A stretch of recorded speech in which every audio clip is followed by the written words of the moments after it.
आज के इस आयोजन के लिए आप सबको बहुत बहुत धन्यवाद। धैर्य दिखाने के लिए, हम सब में विश्वास रखने के लिए आपका बहुत बहुत धन्यवाद।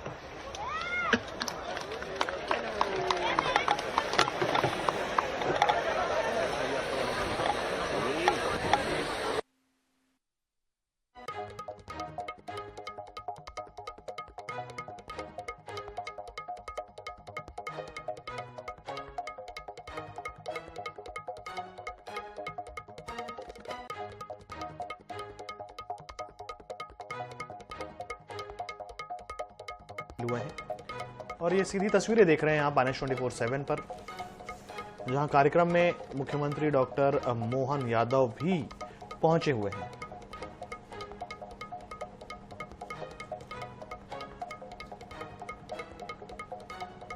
ये सीधी तस्वीर आपको दिखा रहे हैं इंदौर से।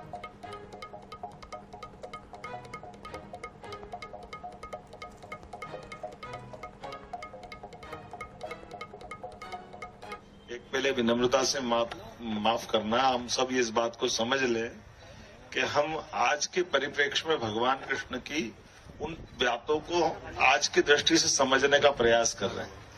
हमारे लिए हमारे सभी ऋषि मुनीषी जितने उन भगवान कृष्ण पे बोलने वाले सभी विद्वान, में उन सबको प्रणाम करता हूं।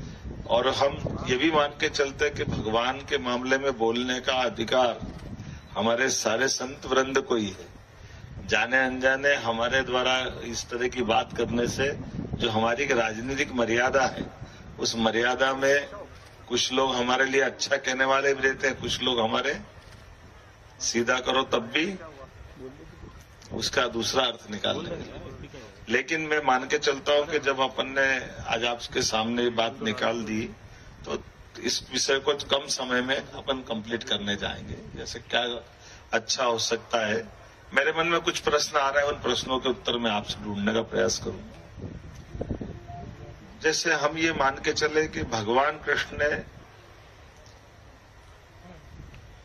कंस को मारने के बाद, वैसे तो दुनिया का ये पहला इतिहास है कि भगवान कृष्ण ने कंस को मारने के बाद कोई भी सत्ताधीश को हटाने के बाद दुनिया में जब भी परिवर्तन हुआ तो सत्ताधीश जो हटाने वाला था वो सिंहासन पे बैठा है, ऐसे ही हुआ।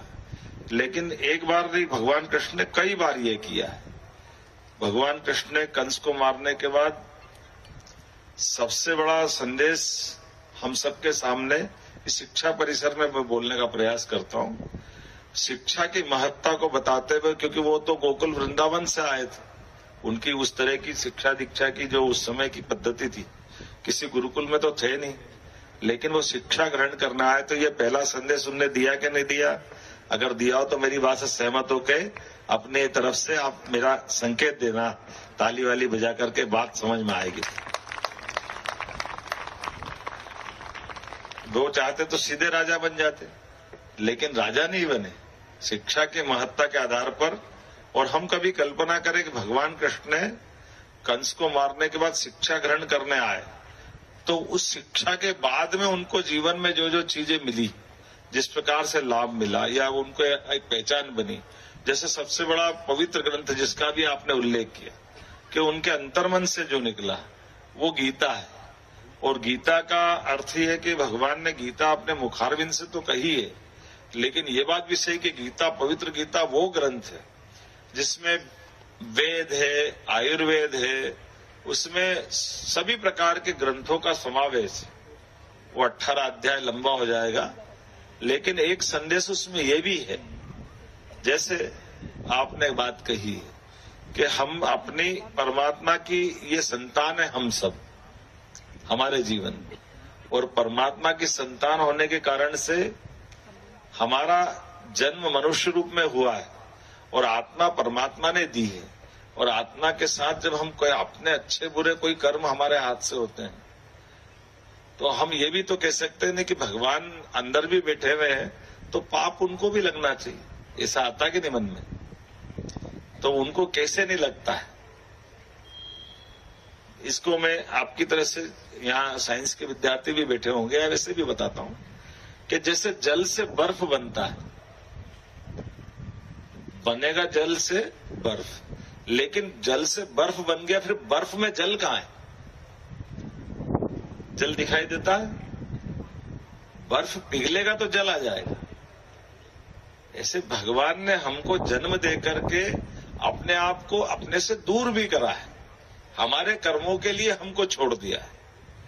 हमारे कर्मों की परिणति, हमारी व्यवस्थाओं को जानने की, समझने की व्यवस्था, लेकिन उसके बाद जब वापस बर्फ पिघलेगा फिर वो जल हो जाए। तो ये जो हमारा समय सीमित, अर्थात बर्फ मतलब वो सीमित अवधि, जिस अवधि के आधार पर हमको अपने अपने काम के रूप में मौका दिया परमात्मा ने कि ये समय आपको दिया, ये महाकाल का प्रसाद है जिसको हम जन्म मान लें, और उस आधार पे हम अपने अपने काम की बात करें। अब चूंकि मैं आपसे बात करने में मेरी डिस्टेंस बहुत है, तो मैं कुछ विषय ऐसे ही निकालता हूं कि जैसे कोई बताएगा कि भगवान कृष्ण ने अपने सिर पे मोर मुकुट क्यों बांधा हमेशा, कौन बताएगा? क्राउड में माइक ले जाएं अगर कोई बताना चाहे।